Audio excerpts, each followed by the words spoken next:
Hello everybody and welcome to Going for Goldbridge. I hope you're doing really well. Look, I'm going to get straight into this and be honest, and I'd say, you know what, 2020, what a year. What a year it's been. I mean, if 2020 was a footballer, I was talking about this on Twitter last night, if 2020 was a footballer, Phil Jones, showed a little bit of promise at the start, but has been shit for ages. And I'm sorry, Phil, but, I can't really compare. You've got to be a United player because I can't really compare you to anything else. A little bit out of breath, I've just been doing just did 5 press-ups, but no, literally I have. I'm a little bit out of breath. But I had some bad news as well last night. Well, I say I had bad news. One of my friends did. His dad died, and he nothing to do with what's going on with the virus, but just really top bloke who coached us as kids as a football team. One of my best memories was winning the tournament with them, and it's just 2020. It's not just the isolation, it's not just the pandemic, it's just lots of other things have happened before this happened. It's been a crap year. I hope it gets better. I'm sure it will. I mean, look, at the end of the day, it's the end of the day, isn't it? But at the end of the day, I'm sure it will do, and we've just got to stay positive. I mean, look, I'll feed something very seriously to start off with, and I have got a funny story for you, don't worry, there's always a funny story with a bit of an in-betweeners theme. But I've spoken to a few people over the last sort of few days, and they're starting to struggle, and it's opened my mind up to a few things as well. I knew a few people who sort of live on their own, and I've lived on my own in the past, and this is a very difficult challenge for a lot of people. Some people live on their own, some people live in situations that they don't really like for various reasons. If you can work that out for yourself, they could be in a relationship, they could be living with family, they might just, most of their life, a lot of people just use a house as a hub. It's like, well, I don't really like home life, so I'll work or I'll go out with mates and that, and being, it's not, Piers Morgan, I know I mention him a lot, but he is a big mouth, and him saying, what's hard about staying at home for 3 months and watching telly? Well, you just don't know the situations people are, and some people choose to live on their own because that's the life they want, because they have a social life and they want to be in control of that. They can't be social, so there are a lot of people who are struggling, and I think we've spoken about this on this channel before.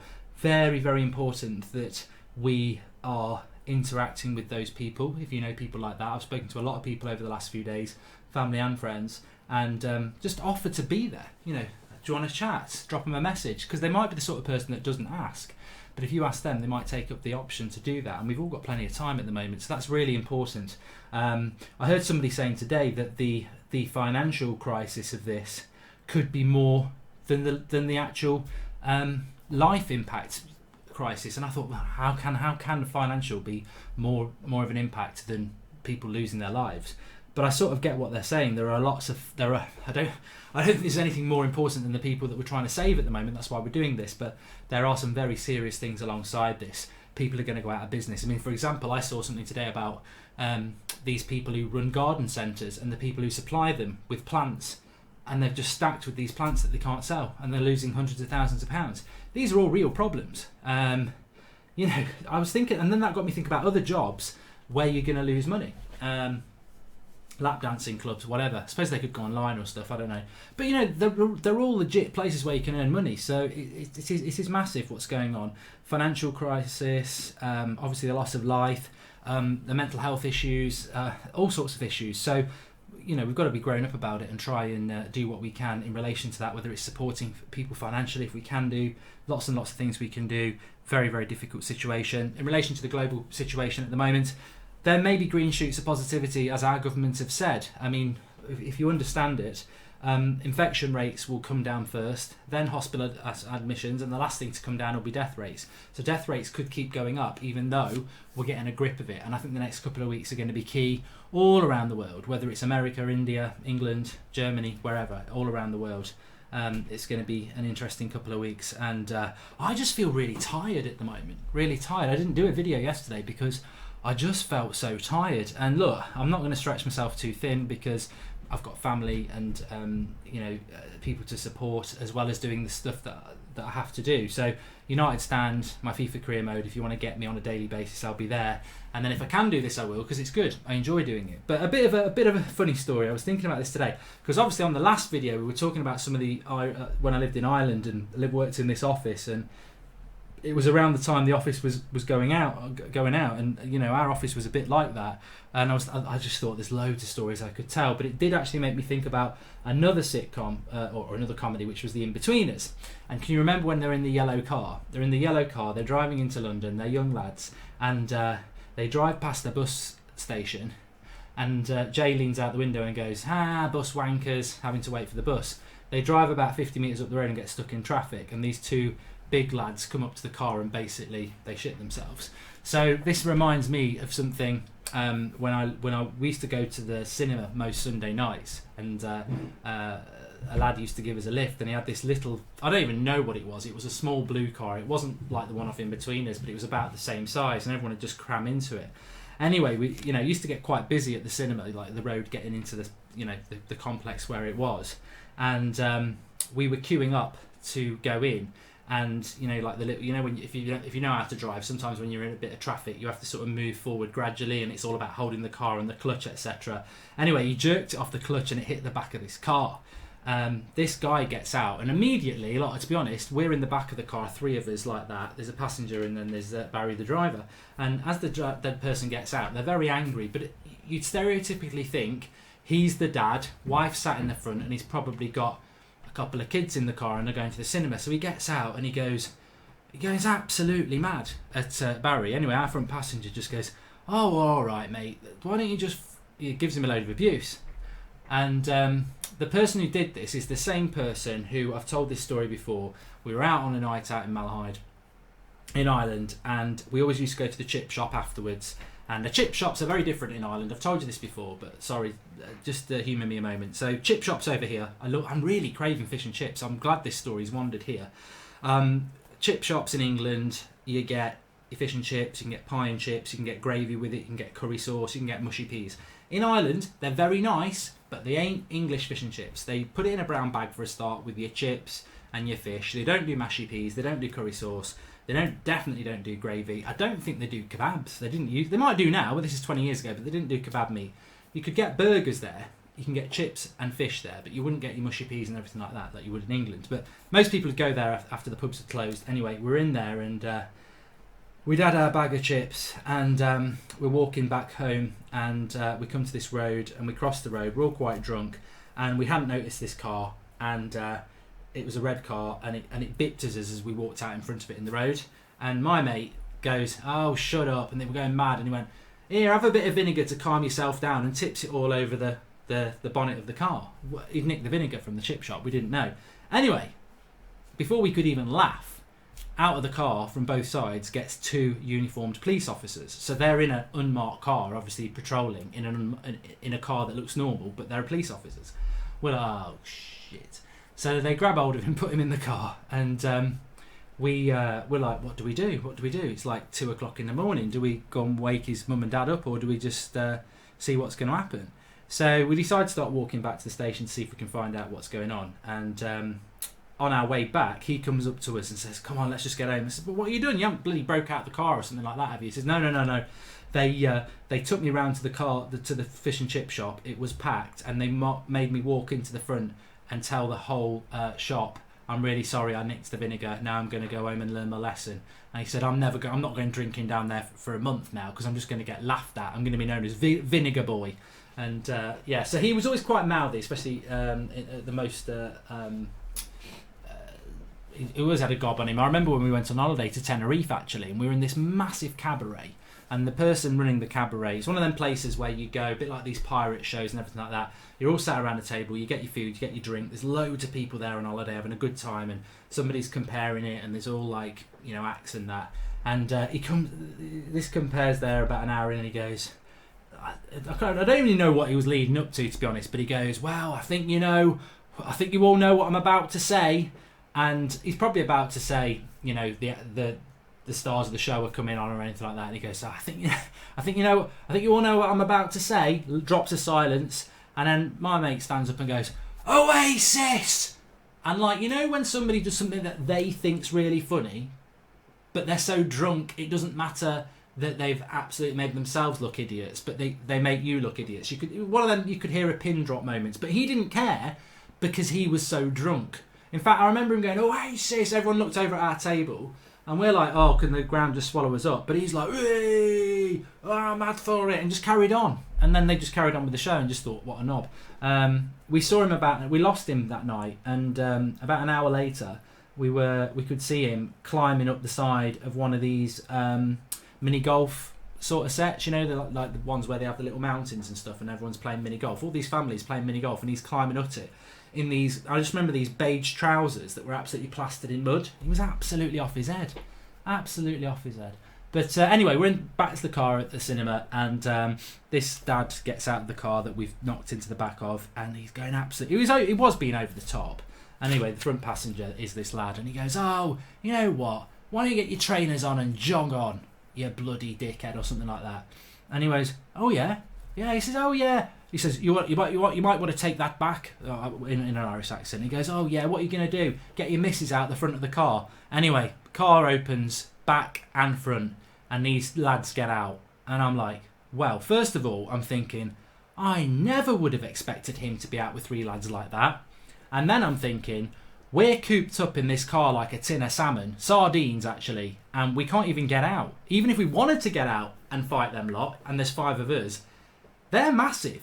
And we're cooped in. It's one of those cars where the front passengers have got to get out to push the seat up so you can get out. There's no back seat. So we're like crammed in, and before we know it, they're all round the car, and they just started rocking the car, saying, "Come on in, do you want it? Do you want some?" And that car got smelly quite quick. I mean, people didn't literally shit themselves, but it was one of them in-betweeners things where you gob off thinking you're in a safe situation and suddenly you're not. And they did just walk off laughing at us all in the car, because we probably looked to right side, looking out the window, trapped in the car going, "Please don't hurt us." But actually, we in the back hadn't said anything, but we were sitting ducks. Anyway, they left us. There was no damage on the car, thankfully. But that just reminded me of that one. That did. That was quite a funny one. Let's have a look at some of your questions tonight. If you could spend lockdown with one United player, past and present, who would it be and why? Ooh, MEFC healthcare. I think most people would annoy me after time. I love my family, I love my kids, but I think most people, even Flex, who's a top guy, I think if I had to spend like a month on lockdown with Flex, he would start to annoy me after some point. I'm not great company like that, to be honest with you. So a footballer that wouldn't annoy me at Manchester United, past or present? I just imagine Beckham's a really top guy, like really interesting, good stories.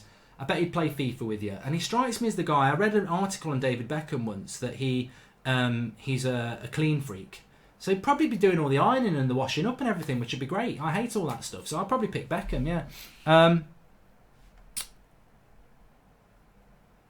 Let's have a look at some of your other questions. A lot of people talking about football, which is, you know. Favourite meal on lockdown, says Ragsy947. I tell you what, I'm stuffed at the moment, so that's a really bad question. I'm really full. I had really nice tea actually. It was like chorizo, fish, couscous, really nice. I think lasagna's always a staple, good one, isn't it? Did you ever have 6-pack abs, says Kartik Pruti. There is a picture of me on Instagram. I never had a 6-pack, but I was like 18, 19. You know, I had like sort of Beckham hair. And I was quite slim. You know, I was slim, but I don't think I ever had a 6-pack. I could have had one if I'd have just got down if I'd have just done 100 press-ups a day, I would have had a 6-pack because I was so skinny on the chest. But those days are gone. They've drowned and been buried a long time ago. My 6-pack, rest in peace. A lot of football teams. Capri Sun or Ribena, says Sakari. Capri Sun or Ribena. I've always been a Ribena person. I don't really drink those sort of drinks anymore, but I'm going to go off my past, and it always would be Ribena over Capri Sun, to be honest with you. English breakfast or American breakfast? Sonny, you'd have to tell me a little bit about American breakfast. I don't know enough, so I'm going to go English. And loads of football. I should have said non-football on it. Opinions on behind closed doors WrestleMania, Baldy. Is this actually a thing? Are they doing behind closed doors stuff? I mean, I just assumed the rest of the world had shut down in relation to soaps and acting, and that's wrestling really, isn't it? Entertainment sports, for those who get offended. If you could pick... No, not doing that. Why is Sopranos the best TV show of all time? I don't know, because I haven't actually watched it. I've only ever watched the first few episodes, and I gave up. I've got to go back to it, really. thoughts on DT, says Jonathan Morley. Well, he's on the United stand again tomorrow lunchtime, so, you know. Dream, but realistic. Oh, that's another football one. Best school fight you've witnessed, says Abdul. You know what? I bet we're all the same at school. You'd hear a fight and everyone would go and watch, but I don't remember.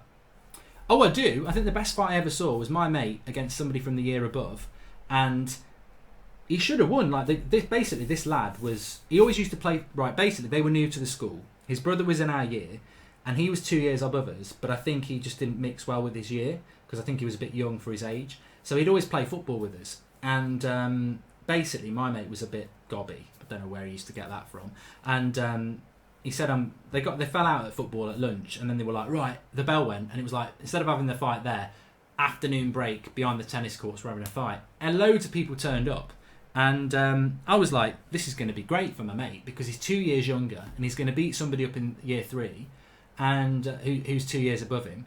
And it's going to do wonders for him, really. And he didn't. He got his arse kicked. Nobody saw it coming, and he really did. I remember, like, next to the tennis courts, they had this ditch, and he put him in the ditch. Like, he really did give him a good hiding. And as much as I wanted my mate to win, I thought, you know, fair play. That's not even. There won't be no rematch. There's not going to be a purse for a rematch. He's absolutely done you in there. But my mate still came out of it quite well because then everyone thought he was a dickhead for beating somebody up 2 years younger than him. Which reminds me, just thinking of the tennis courts, that's what we used to queue up quite close to there for PE, and there was this bin that was probably about, you know, one of those bins that are, you know, like the wheelie bins you get now, they're quite tall. Well, this bin was about that tall, but this was before wheelie bins, and it was made of concrete. It was 4 corners. It was a block, a square concrete with a bin in it, but it was quite a big high bin. And one guy, there was this really gobby lad, I can't remember his name, I think it was Tom somebody. And he was being really gobby. And basically, about 6 of us from the football team just picked him up, turned him upside down, put him in the bin. And if you went in head first into that bin, you weren't getting out because it was quite a tall bin. So his legs were sticking like that and he couldn't get out. We left him in there for about 5 minutes. I remember the girls used to queue on the other side and they were saying, get him out, get him out. We were like, no. A couple of people even tried to get him out. And a couple of the lads were like, you're not getting him out. Leave him in. Yeah, it's probably... There'll be people watching this saying that's not very nice, but he wasn't a very nice person. I think it'd. I remember him hitting a girl once. There you go. You won't feel sorry for him anymore. He genuinely did. I haven't just made that up to make it feel all right. Will you do a coronavirus-free stream? I need to swatch off from this just for a couple of hours, says Harry. Well, not really on this channel, because that's what we talk about this. Did you enjoy living in Dublin and ever tempted to go back? Anthony Fitzpatrick, yes, all the time. I love it. I mean, it defined me. That's where I met my wife. It's where, you know, I met a lot of my good friends, and it's where I grew up as well. Like, not grew up. I didn't grow up there. I grew up in Nottingham, but it's where I grew up from being a teenager basically into being the person I am today. So I give it a big assist. You know. Would you rather live your life? Would you rather live your life? Matt Bealey. Would you rather live the rest of your life in isolation like this, or die in 10 years living normally? Says Matt Bealey. I think I'd take the 10 years, mate. Yeah, I think I'd take the 10 years, and there's nothing wrong with isolation. I'm not saying that, but I think if you're saying that you can have 50 years like this or 10 years living your life free, I think I'll take the 10 years because it's a good question actually, because this is a pause button. What we're doing at the moment, we're pausing our lives, and it's sad to pause our lives because you don't ever want to pause your lives, but sometimes you break your femur, you know, you're in traction for a couple of months, you can't do anything, you're basically in isolation in a hospital room. I remember a mate of mine doing that. You know, there are things that you can do that the rest of the world don't do that put you in isolation for 2 or 3 months anyway. So, you know, people who get cancer and stuff like that, hopefully they beat it and their life is on pause to a certain extent while they've got it. So I don't mind this as a pause thing. I know why we're doing it, but I wouldn't want to do it for the rest of my life over 10 years where I could do what I wanted. So I think I would take the 10 years. Interesting question for everyone else to get into there. Anyway, look, I've got to go and do United Stand at 8 and I'm recording this just before. But thanks everyone for watching. Smash a like. Make sure you subscribe if you're new. Really enjoy doing these. They're very important to me, so I hope you enjoy them as well. And I'll speak to you all soon.